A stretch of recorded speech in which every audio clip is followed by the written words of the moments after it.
Our motoring tip of the week concerns rust inhibitor and paint protection packages. Now, we've got an email from our viewer, Paul Kang. His son is in Ottawa, Ontario, and about to purchase his first brand new vehicle, a 2021 vehicle, and he's asking, should he get undercoating done and paint protection package? Now, when he uses the word undercoating, I'm going to use the word rust inhibitor because that encompasses all the products that you might put on a vehicle to slow down the advancement of corrosion. So if you're operating a motor vehicle in a climate like the typical Canadian winter, where de-icing agents are used on the road, either granular salt or brine that they put on the highways now to de-ice them, it's extremely corrosive to your vehicle. Now, brand new vehicles have great inherent paint protection, e-coated, the undercoating process of a vehicle, the e-coating process used on many of today's vehicles, and the paint that's used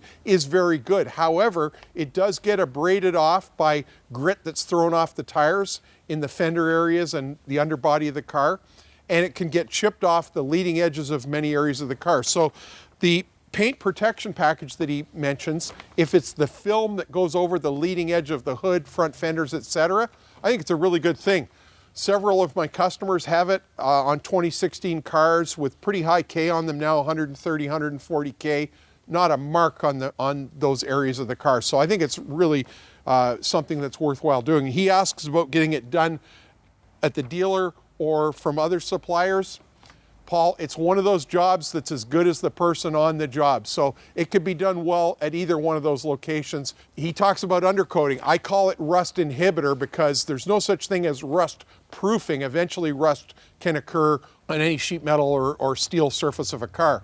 You can inhibit the onset of it by using products like Rust Check, like Protect Oil, like Crown. They're all good products and they all serve the purpose of slowing down the advancement of corrosion or rust on your vehicle. And if you're operating a vehicle in the rust belt, in the salt belt, wherever they put salt on the roads, it's money well spent, because when you get to the 5-year level of your vehicle, whether it's truck, car, SUV, whatever, all of a sudden there'll be a big difference between the vehicle that had no rust inhibitor on it and the one that did have some rust inhibitor. Now, when I'm working in the shop, I happen to use this particular brand. They don't put a dime in this show, but I spray this stuff in the battery tray, on nuts and bolts, on fasteners that I'm running in and out of the vehicle, and it makes my life much easier down the road the next time I service the vehicle. So to answer your question, I think it's money well spent.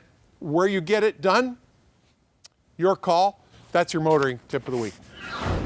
So here's the question. Where were you 32 years ago? I know some of you weren't even a glint in your father's eye. As for me, well, I was in diapers, but found time to get Motoring TV off the ground. And today I like to think we've got one of the best automotive video libraries in the world. If you agree, please give us the thumbs up and also subscribe. We'd really appreciate it.